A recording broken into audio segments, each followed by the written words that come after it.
There is a certain kind of spider that lives in Australia that will dive into water to kill and eat a fish. Yes, a fish. There's another spider that likes to eat other spiders. So it will just tap away on a web all day to lure the poor, clueless spider towards it. Just try for a moment, if you can, to suspend how creeped out you might feel about these furry, scuttling, occasionally venomous creatures, and step into their world for a while. Because I think you could easily make the case that the spider is the most interesting creature in the world. Rob Raven certainly thinks so. Rob is one of the world's leading arachnologists, and that is a spider scientist. He's the principal curator of spiders at the Queensland Museum, and even he's a little freaked out by them occasionally, but he finds them irresistible nonetheless. Hello, Rob. Hi, Richard. There's a gigantic tarantula right in front of me you've brought in a Tupperware container. My word, it's slightly unnerving, Rob. What is this spider? We just got it on a bush blitz expedition up near Laura, and they occur in the banks of creeks. Normally, when you disturb them, they should run up. But this one freaked me out as it jumped forward into the water in front of me. I was up to my chest in water, and it stayed down there as long as I could possibly bother to hang around, froth the water up, brushed underneath it, wouldn't come out. So the next time I went after it, I went with a insect net, and it jumped into the net.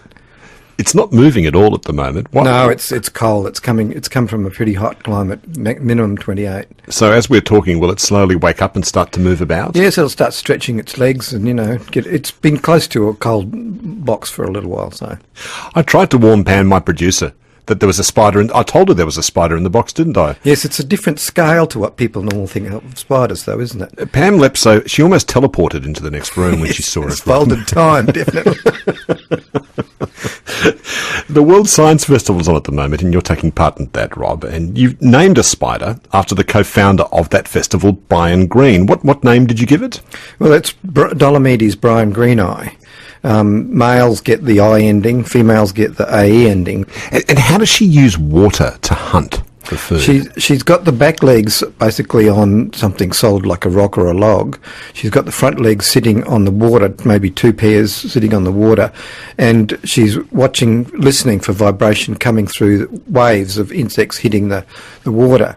So when it happens, it's really, really fast. It's fantastic to see. You mean she can use like the hairs on her legs to hear an insect landing like a ping on a trampoline or something? Yeah, right. Yeah, and they're so fast. They just, you try and video this stuff and that just happened. And again, it's a folding of time. What do you mean it just takes off? Onto the water? Does it walk on the water or swim in the water? It tears across the water at high speed, and it's just totally adept on the water surface.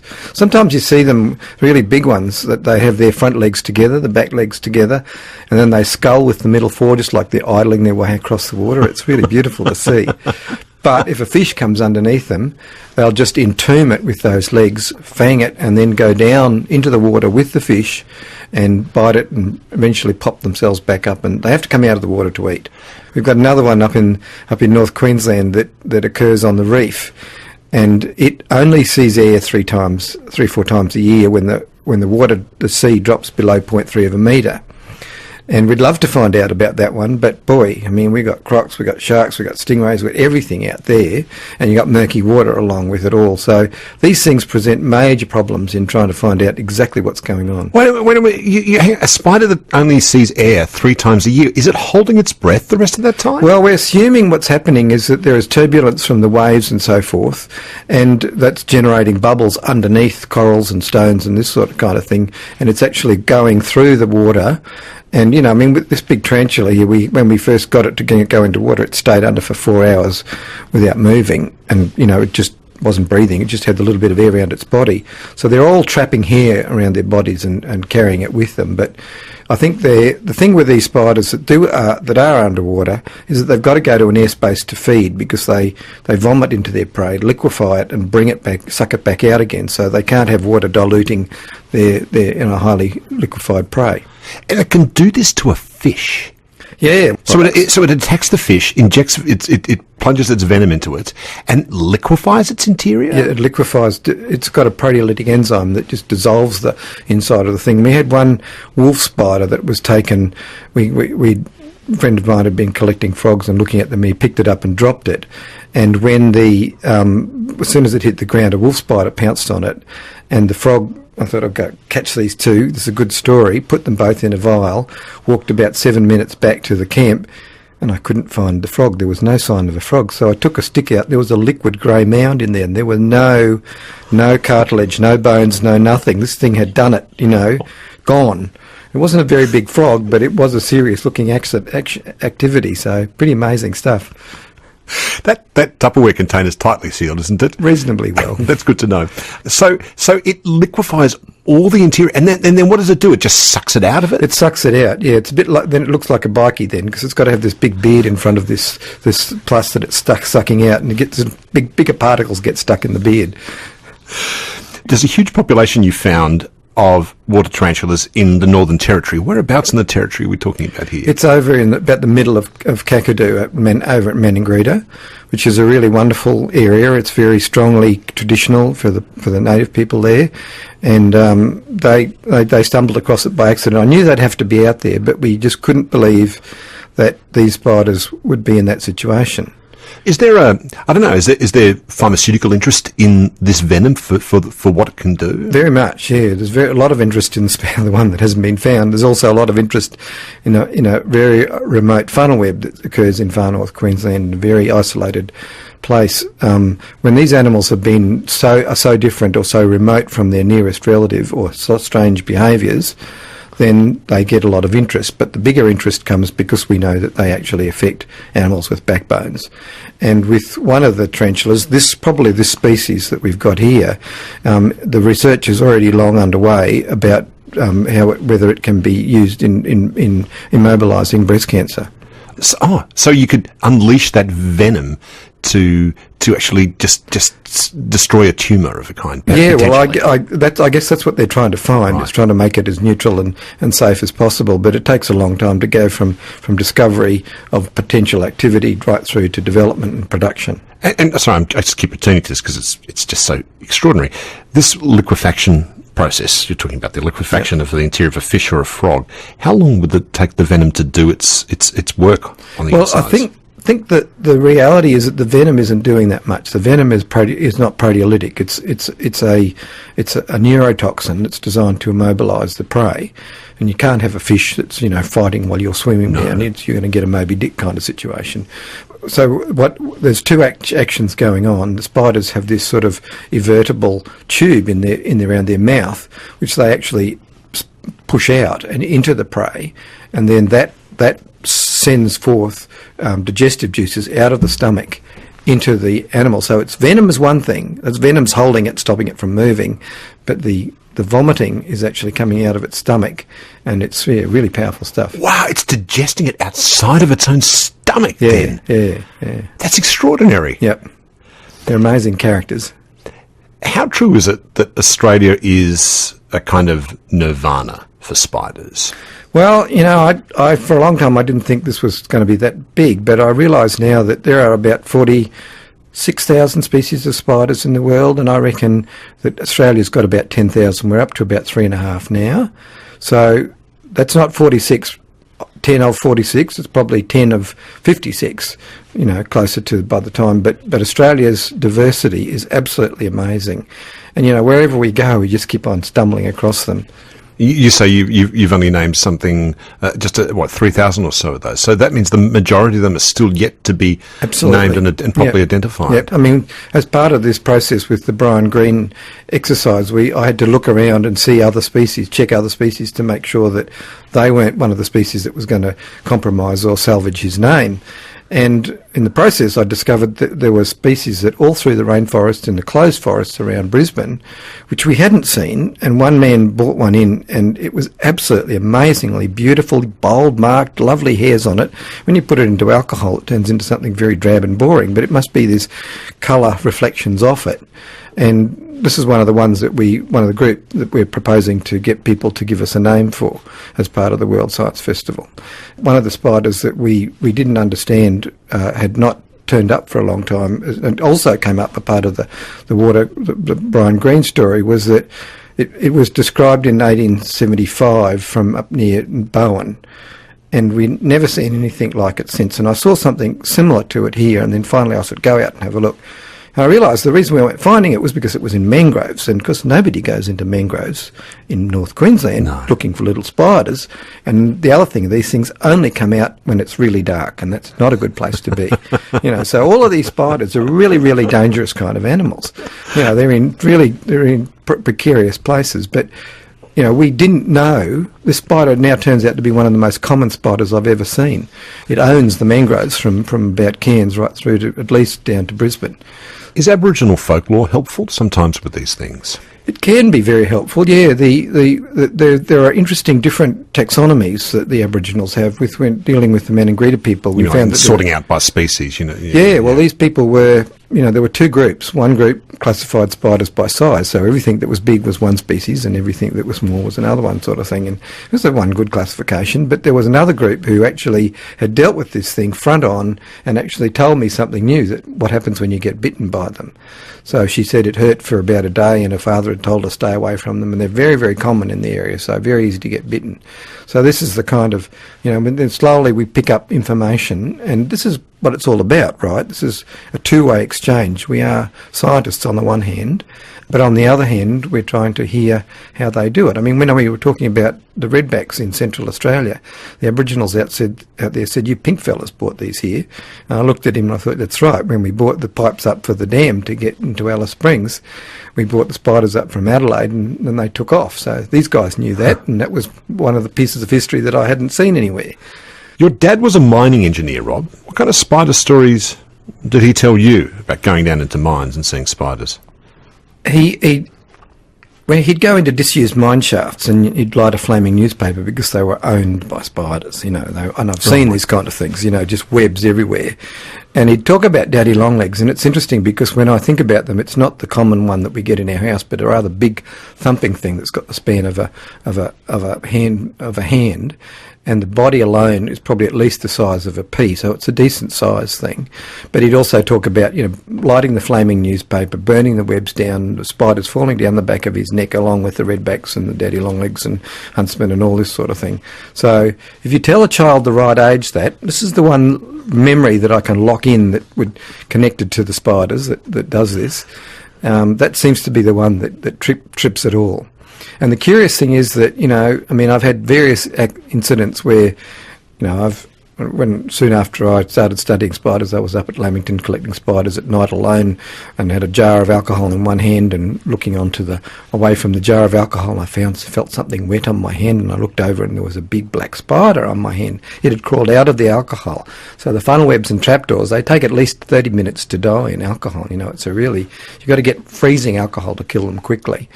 And I dropped the jar and flung that spider to Kingdom Come. I have no idea how I how I kept my watch on my hand. It was just so freaked out. It was just sat down there and counted my breath and my heart pulse for a bit, and it was really, really amazing. And I thought, yeah, okay, well, you're on your own. No, there's a fear is there, so. Yeah, but you're not frightened of this tarantula. What was going on there? Why were you suddenly afraid? It was unexpected. Oh. The guard was not up. And this is the thing that I find, I was out in Central Australia where I learned about the redbacks and so on, and I'd been out all day and all night, and you go out at night and you've got a head torch on, which is a light very close to your eyes, and you can see these little eyes reflecting 20 or 30 metres away. And you've got to keep your eye dead on the spider. Don't move, don't take your head off it, don't look away, because if she turns, you'll lose it. And sometimes it's a really good spider. But as you're doing that, you're brushing through webs and knocking them off you, and, you're really immersed in the whole thing. Finally you get the spider, and it's all too small and too uninteresting. But anyway, and then that night I went back to the tent. I'd done it all by myself, crawled into the tent, stripped off, lay back on the pillow, and there in front of my face, like an inch or two away from me, was a huntsman bigger than I'd even thought I'd see out there. And I had put the guard down, I just disappeared straight out of the tent in a second. Again, thumping heart, and you get back in there now. Thankfully nobody was around to see my embarrassment in either sense. But it was just crazy because, it was just like, wow. And I finally got my gumption together and went back in. And I've had that happen a number of times. People have tried to tell me, that you've got a fear because, no, I know what it is. I know if I get sick or I'm tired. It's really dramatic. And when we were on Stradbroke a few years back, I was had a bit of a flu and couldn't raise the energy to do much, and we were working near vibrating vehicles, so diesel engines of four-wheel drives, when they're vibrating, cause a little shaking on the ground. And during the day, especially of 2 or 3 vehicles, this has the amazing effect of bringing all these spiders that are normally only night active out and active. And you get these big huntsmen walking out onto the ground and going onto the end of leaves, standing there with their fangs just biting the air, really, really upset. You've never seen a spider behaviour like this. It's just absolutely crazy. And I couldn't get myself to get near this thing. It was just, what's going on? No, okay, you're sick and tired. I'm not, and I hadn't really added all the pieces together until then. But it's obviously a guard that requires mental energy, which requires some physical energy to expend into it. In my household, I'm the guy who's got to clear out the spiders when they're discovered. My young daughter just wants them all dead, Rob. She wants them all dead. And I explain to her what they do, how good they are at maintaining the balance in the environment, taking insects and flies. She doesn't care at this point, but she's young, and that's fine. But what do you think it is about spiders that freaks us out so much? I think the big thing with the spiders is that that they move in a direction that we don't expect, and the huntsmen are really good at this because they can go up and down walls and sideways and this sort of thing. And one of the 3 fears, the natural fears that we have, is the fear of falling. And if you sit too close to the theatre, the movie theatre, and you watch those fast cuts, you'll find a slight nausea feeling because you can't focus. And focus fails when you're falling, right? You just can't grab focus. And then, when the eyes can't focus, then fear hits you, right? So if you sit in a car as a passenger, for example, stick your head just past the window of the car so you can't see anything fixed and looks almost straight down, you'll feel sick because you can't focus. It's going too fast. And that's what I think that the huntsman trips. It actually moves. You think it's going to go up and it goes sideways. You are looking up. You didn't catch the blur going sideways, and that triggers the fear. Oh, now that you say that, I'm sure you're right. That's it, isn't it? I mean, most animals move along a kind of very predictable vector. Most of the time. You can sort of see where they go. They have momentum. But spiders, they stop suddenly and they'll move sideways. They scuttle and they go up a wall. And I suppose the first frightening thought you have is that any second now it'll be right on top of my face or something like that. And of course it won't be. But you have that fear, that unnatural fear. It's a kind of vertigo it induces. Yep. Some of the spiders, one of the spiders I'd really like to see, and I see their relatives all the time, are the peacock spiders. These really beautiful little things that are featuring all over the web at the moment. The male bends his abdomen up and flares out this lovely big peacock-coloured abdomen and shows it. And when you try and catch these things, they truly show you that they can go in any direction at any time at very high speed. So you really just can't catch them. They just you put something in the way and they go sideways at very high speed. And they're fully sighted, these things, so they can see quite a good distance. Whereas a huntsman is basically operating on shadow and darkness, light and darkness, more than good sight. But a number of times I've put my hand probably about 30 centimetres in front of a running huntsman and just ran straight up to it and bit it. And that's not an uncommon event, in my profession. It's an accidental event, it's not planned or anything, but I was just trying to stop it from going anywhere or turn it to another direction. But no, it just ran straight over and bit me. Have you been bitten many times by spiders? No, I've been bitten quite a few times. I think my count's probably up about 30 or 40 species. And does it get easier the more it happens? Do you get a tolerance for the venom? No, and you never get ready for it because it's really quite spooky. The last time it happened, it was near a diesel generator again, a very big diesel generator, about the size of a container. And it was out at night, and I put my hand down to get the spider, and the next minute it just ran straight over to me and just fanged me deeply. 2 drops of blood came out, and what's going on? Flicked it off because, not being the spider expert that I am, I was totally off guard. And and finally went down and got it with a proper vial and put it in, and then it was interesting because I squeezed my finger about a minute later and there was no more blood coming out. It's a tiny, tiny needle that goes in, and the only pain was the embarrassment of having to admit that I'd been bitten by a spider. What, you weren't getting You weren't getting Nothing. symptoms from the venom? Nothing. No, a lot of spider bites are actually quite harmless. I think they're what they call let me go bites. They're offensive rather than an eating, kill and attack sort of thing.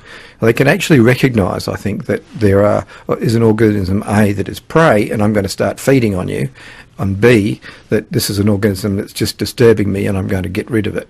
Yeah, most of the time they'd be wise not to take us on, wouldn't they? I mean, given that we're more inclined to whack them, crush them if they attack us. Some of them have rather karmic effects when you whack them. One man, and you tell your daughter about this one, whacked a huntsman at eye level, and the abdomen exploded into his eye. He was blind for 2 days. So, you do this, they come back at you.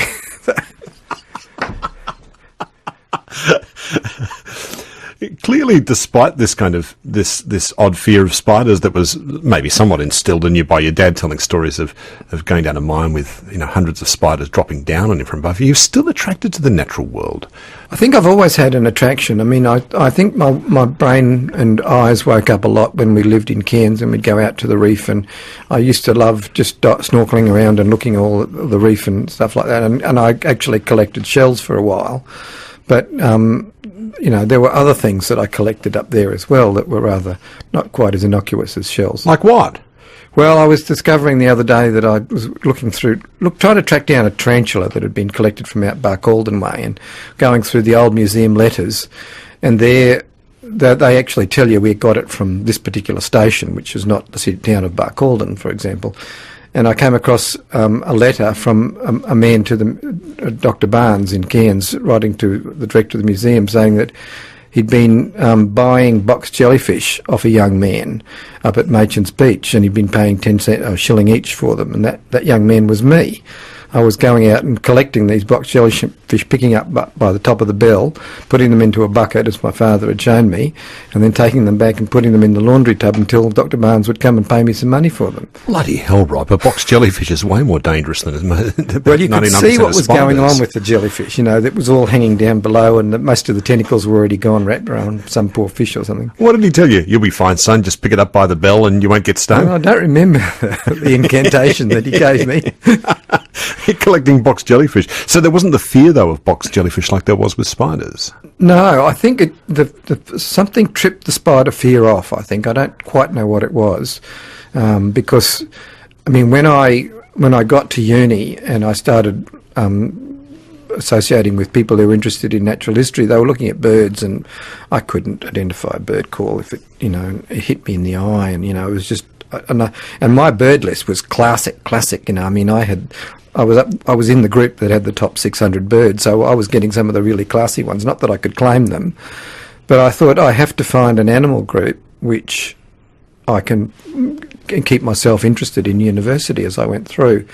And I thought the logical one was spiders, because I knew that it wasn't just the sight of a spider, but the thought of a spider on my arm, a particular spider on my arm, a black spider on my arm, not unlike the funnel web that I probably flicked to Kingdom Come, but the thought of the spider on my arm was enough to set a cold sweat up in me. So it was a really interesting issue. So I started looking at them and realised that they had fascinating histories and, amazing behaviours. So you thought you'd study it as a kind of a form of exposure therapy in a way, maybe. It would expose you to the object of your fear, and maybe you'd then... It was not rational, right? This was not a purely rational fear. I mean, some of these spiders, most of the spiders that we're dealing with are way beyond, nothing like as big as this thing in front of you. But a lot of them are quite small and quite harmless and can't bite, so they're not of great concern. So I realised that there was no... I hadn't had an interaction with a spider that I recalled that could have triggered that beginning. So in the end, you've chosen a career in the natural sciences. That's extraordinarily exciting and terrifying. It's like going a repeated exposure to a horror movie and some world of natural wonder all at the same time. Yeah, well, I mean, with the World Science Festival there, we were getting to people, and people are looking at me. We were putting live spiders onto people, and a young fellow would say, no, I'm afraid of spiders. And I'd look at him straight in the eye and say, so am I. Now try to do what I'm doing. And when you see the behaviours of these people, I mean, some people were circling us for an hour up at Gladstone when we were doing it up there, just trying to raise the courage to come in and try this out. You know, and finally they do it, and the breakthrough, the look on their face and their eyes was just like, you know, they just overcame a major fear. They broke through, and, you know, they were very kosher with it at the end of it. So it's an amazing effect.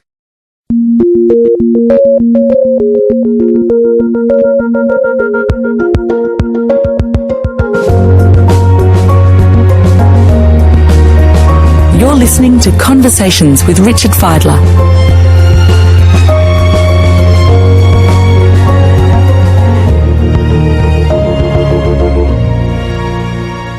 You were speaking there before about exposing people to spiders and your own fear of them when you were growing up, and it's never really entirely gone away. What is it that delights you about spiders, Rob? I think every time you think you know everything, nature comes up with a little twist or something different, and you find something truly bizarre in the system. This particular one was pretty amazing because, you know, normally it was in a creek bank, and normally when you disturb a spider in a creek bank, it'll run up the bank. This one just jumped straight into the water at me and disappeared under the bank. I thought, okay, this was pretty interesting. But I mean, some of the ones that we've had, you know, a young male, an adult male, riding on the back of a juvenile female. He was going to be first in as soon as she became adult. You know, he was small enough to be on, you know, to be carried around by her the whole time. Oh, she was much bigger, even though she was the juvenile. Yeah. So she was a big spider, relatively big spider. But we had another one of the same family in North Queensland that one of the curators, Jeff Monteith, saw on a leaf, and it was lying on its back, looking like it was dead, legs trembling in a way. And it's not a very big spider, probably about 20 cent, maybe 50 cent legs and all. And along came a huntsman and straddled the spider and bit into it, and nothing happened. The little guy just reached up, bit the huntsman through the head, and sat down there and ate it. And turns out that the body of the spider somehow is incredibly rock hard. It's impenetrable to the huntsman's fangs. And this is quite a lot of purchase power that's going on those sorts of things. So, you know, this is the kind of thing that when you think you know everything, nature throws a little curve at you and says, well, maybe you're wrong here, you know, and this sort of thing. So there are... The one discovering that mangrove spider was just absolutely spectacular. I mean, it's so common out there. I have never seen a spider so common as that. So, and we've missed it all this time because we just haven't paid enough attention to the mangroves. Maybe this is a really silly question to ask, but, you know, mammals enjoy play. Spiders, though, do they ever play? There's some indication that they do. I mean, someone was telling us about there was a series of droplets on a table, and a jumping spider came up to the first droplet, jumped into it, and it spun around because of the surface tension changing in the hair on the thing, and just spun around on this highly curved droplet. Went to the second one and jumped in that one and started to spin around again. We're starting to get to play here, and then went to the third one. So, you know, what we don't know, I mean, there are too many loaded words around issues around this word play, but certainly that sort of thing would tell you we're not dealing with something highly functional. We're just dealing with an animal that's, you know, getting a strange experience. And I mean, I was standing out there, waiting, hoping to try and catch some fish one day out on the ocean, and saw this big jewfish. And it was in the wave, and you could see the wave was turning it. And this jewfish was just going to roll in the wave. It was like, ooh, you know, he's just having a great joyride there, and the dolphins are doing it and so on. Well, so much of biology for a long while was like an animal won't do anything unless there's some kind of Darwinian or biological advantage to it that was all about property. But, you know, animals do things just because they feel good, don't they? I mean, this is true across the animal kingdom. Yeah, I think we haven't got to the depths of what's going on with these things. I mean, some of them are highly programmed. I mean, social ants and social insects are highly programmed, but, you know, and a lot of the other ones, you know, they're very solitary, and you sit there scratching your head wondering what on earth is going on here. When you look at spiders under the microscope, they must look like giant monsters. What kind of worlds do you see within the spider when you look at it under a microscope, Rob? The sorts of things that, I was looking at a huntsman, the molt of a huntsman under a microscope one day. What do you mean by that? Is the shed skin. Right. They shed their skin, and it's an amazing process. I did not know that. There you go. Yeah, with the tarantulas, once a year they'll shed their skin and they become totally new again. The female becomes a total virgin again, and the male, until it gets to 5 to 7 years old, he'll molt every year, but after that he'll mate and die.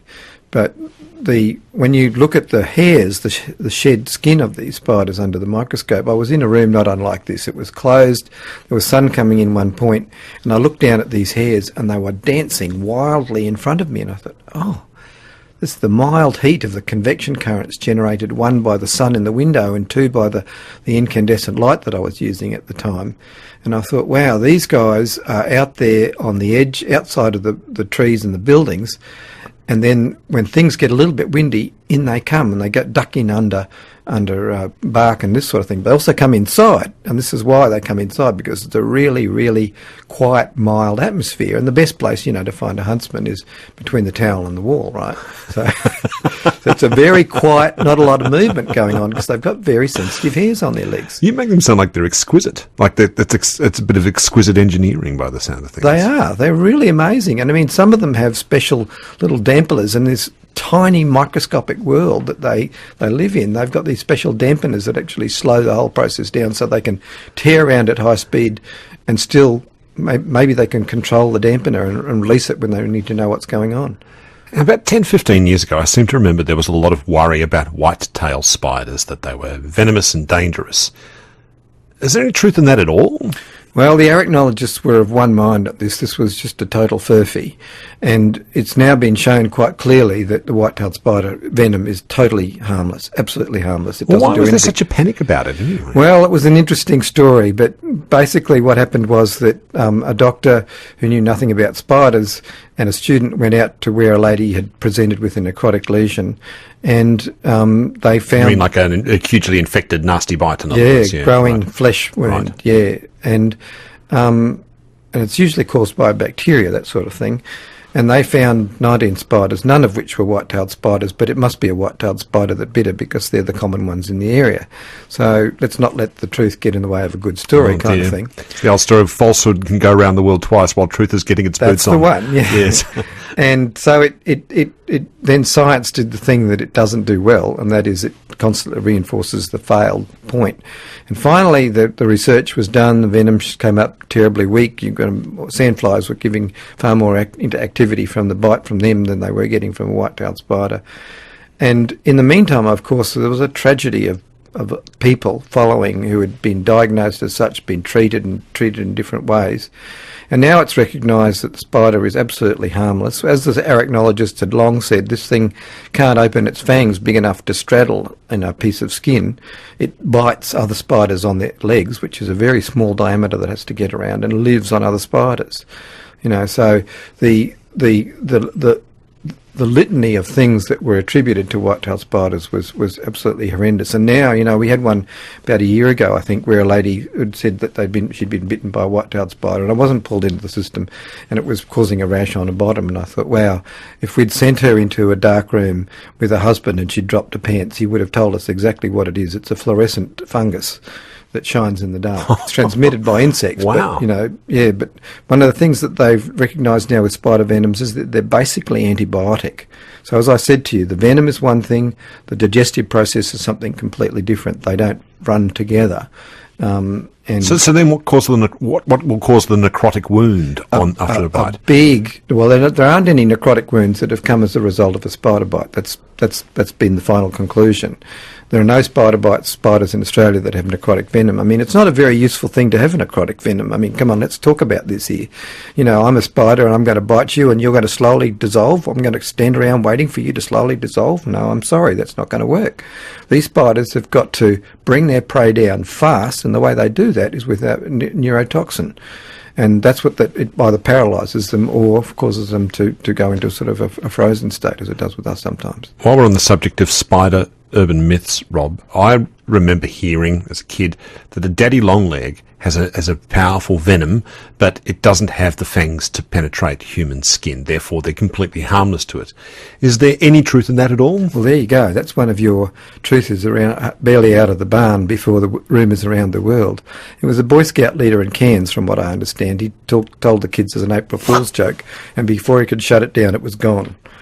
Really? Daddy longlegs have been studied to death. They have the most amazing reproductive system. A lot of men would take great delight in these daddy longlegs, some of which have sexual organs bigger than the rest of the spider itself. Dear God. Yes, they're amazing characters, yeah. And they, people study daddy longlegs, which came with us when we came across from England, to death, because they get nothing else to study in the winter over there in Europe. So there's a lot they know about these things, and they know the venom is really, really boring. Some spiders are very colourful. There's a spider called a peacock spider. What does that look like, Rob? It's the tiniest thing you could imagine. It's like 4 grains of sugar put together in 2 blobs, and then as it's jumping around, it will come up on a female and do what only jumping spiders can do, that they can angle their abdomen in a different angle to the rest of the body. Most spiders have the head and body and abdomen in the same line. This one will tilt the abdomen up, and in the process of doing that, it has this beautiful curled shield around the abdomen, which it's able to flare out into a big wide shield, probably doubling its size at least, and that's the display to the female. But that would be almost imperceptible to humans, wouldn't it? This is something you have to observe very, very closely. You have to sit there and watch, yes. Right. We were up at Gladstone, an astronomer had apparently found some, and they were just moved into his yard, and he was just absolutely entranced with them. I mean, okay, astronomers deal with small things as well as big things, but, these are small spiders, so you've got to stop and look and think, that's a spider, and then it's jumping, and oh wow, and maybe the reflections off the light in different angles will catch your eye. But they're amazingly beautiful creatures, and they're the most endearing. I mean, the arachnophobes of the world should be doing peacock spider therapy, just watching the videos. They're just amazing. And once this peacock male spider has fled its wings out, if that's what it is, and attracted the female, what happens then? Well, he lures her into the mating process, and then they get into the mating process, and we don't know. I don't know whether it is with these guys. I think they might go on to live another day after that. They do walk away? I think so. I'm not sure. Haven't heard the bottom line about this. It'd be a cruel end, and it probably doesn't get onto the videos anymore.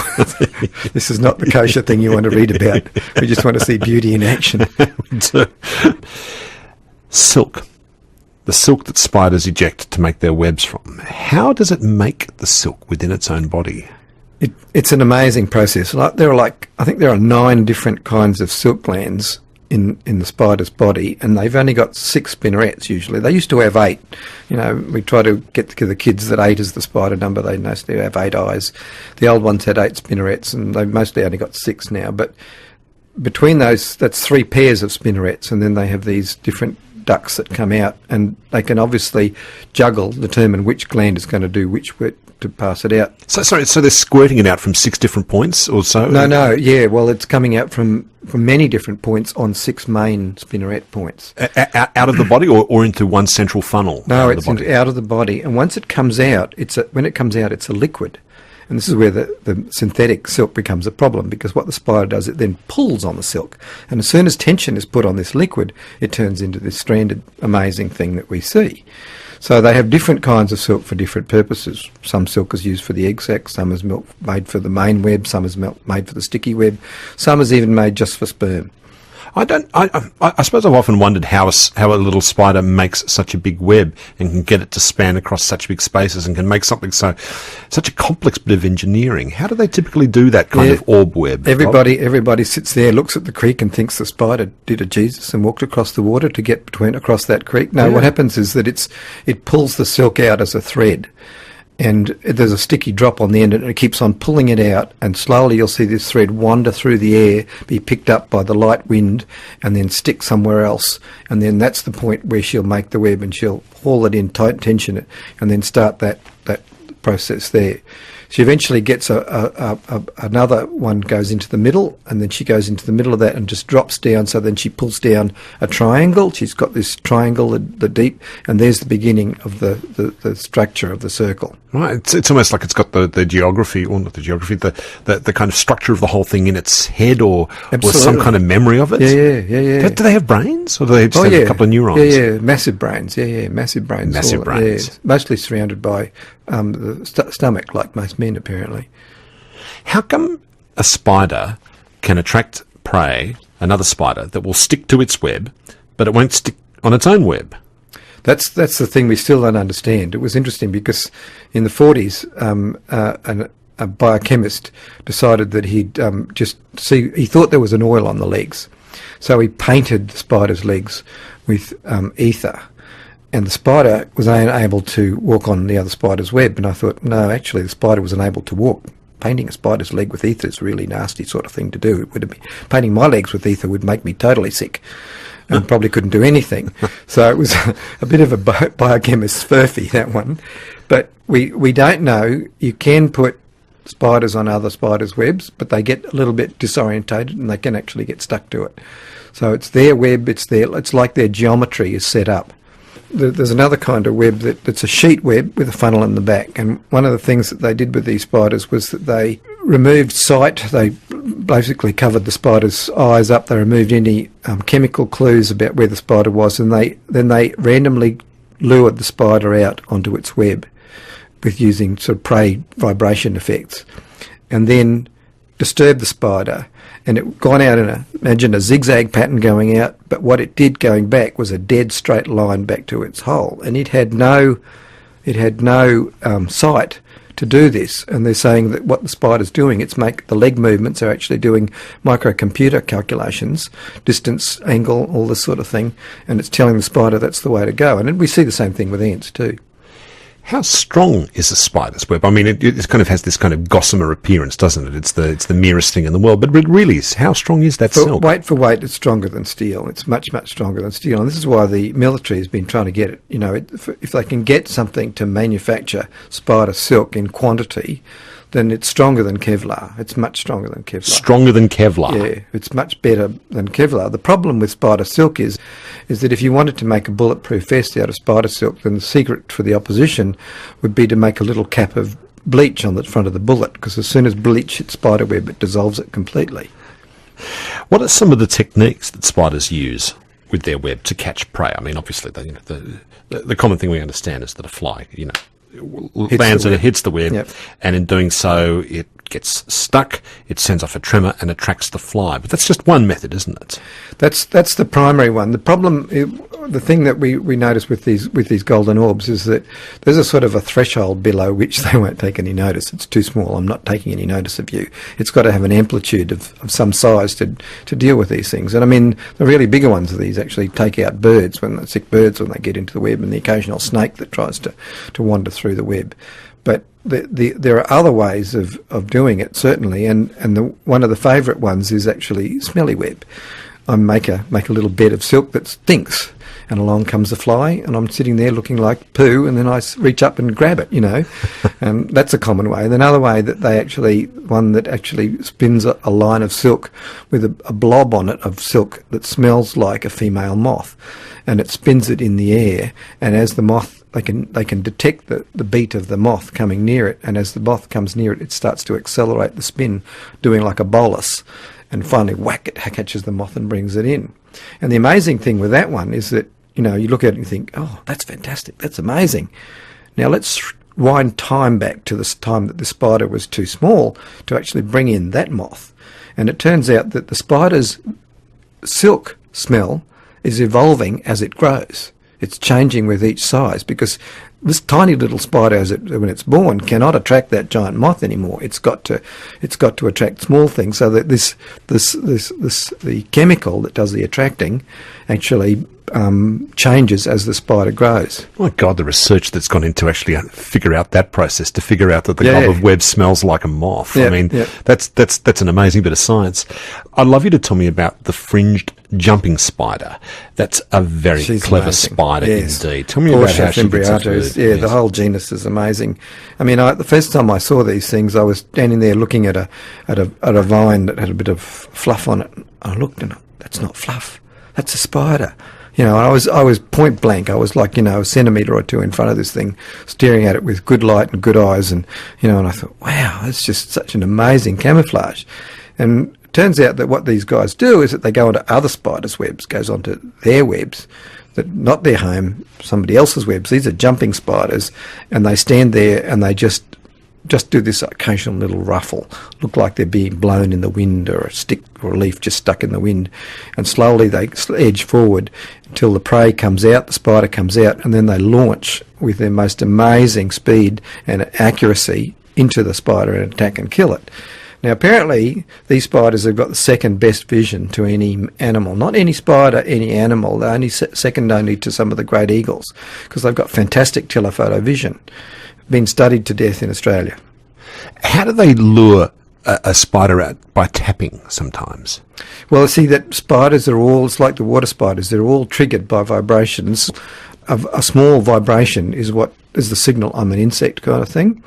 And it varies with the animal. For example, you can't use a cockroach to attract a funnel web out of its burrow normally, because funnel webs eat millipedes, and they're ready for this really tiny little fine trembling legs of the millipede, whereas the cockroach is a big thumping thing that crunches along and thumps, and so that the spider's already tuned to what my prey potential is and what I want to respond to. I mean, it's had plenty of time to evolve to this point. And this spider that eats other spiders, it will sit on the web and just tap it, and how long might it tap away for? Hours sometimes. Yeah. Hours Yeah. to lure the spider out, Yeah. and then. Yeah. I mean, one of the big things that people don't realise about spiders is that they're actually their own enemy many times. I mean, we've often got these great photographs of lynx spiders with another baby lynx spider in its jaws. There are spiders that specialise in predating other spiders. For example, one that I looked at this spider and thought, what are you doing there? And there's another egg sac there. And I realised that, wow, this is amazing business, that she's done the cuckoo thing. She's laid her egg sac next to the other ones.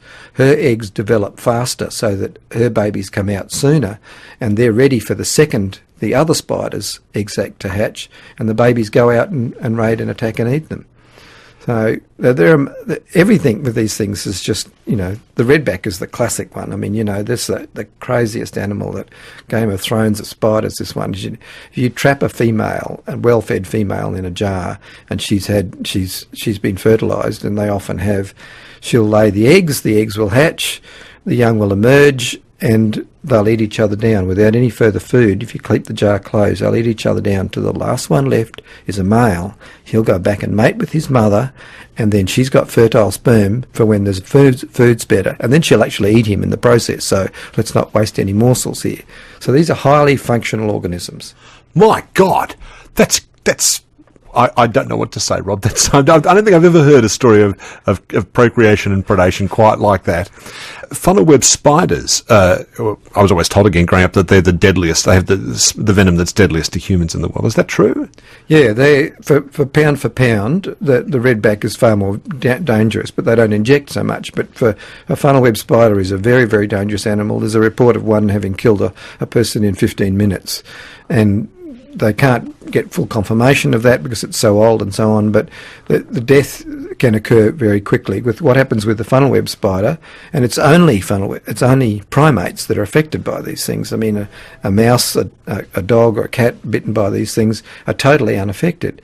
It's just when we became primates we lost the ability to metabolise this venom. Cats neutralise the venom within 30 minutes. Once a human's bitten by a funnel web, what happens? Are they knocked out, or do they feel They know very severe quickly pain? that they're in trouble. Right. They know very quickly because all of a sudden they have difficulty breathing. What's happening is that fibrillation is coming in at the heart and lung muscles are actually trembling rather than contract and relax. So you actually start drowning in your own fluid. It's a very sudden and dangerous reaction. You drown in your own fluid after a Basically. funnel web bite if you succumb to it. Why? Why is it so fierce to humans? Why is such an attack so deadly to us? Why are we so human-centered? This is what about funnel me evolved and 40 my million needs. years ago. But you did say it's only primates, didn't you? I mean, That's right. Yeah. And we weren't here when the funnel web venom evolved, so Right. it's nothing to do with us. It's just because of the millipedes. What they have to do with millipedes when they bite them is that they have to paralyse them, stop them from shooting out their cyanide-like poison, which protects them. And that causes the exact opposite to nerve synapses to what it does with us. With millipedes, it paralyses them. With us, it shorts the synapse out and fires it all the time. Just finally, Rob, I can't tell if you find this whole process of studying spiders terrifying or relaxing. It's interesting. I mean, I can be absolutely exhausted after, for example, a weekend of the World Science Festival, and I go out into the bush and all of a sudden the hunt is on and you find something and you get really excited. It's an endless quest for understanding what's going on out there. I mean, we've got some amazing spiders. One I'm hunting out at Chinchilla. It's a mouse spider. The male is red-headed with a blue body, an amazing colour combination for a trapdoor kind of spider. We can't find the female. There's always a question, there's always a mystery, there's always a challenge. It's been such a pleasure to speak with you, Rob, and thank you so much. You're most welcome. I think I saw that leg move.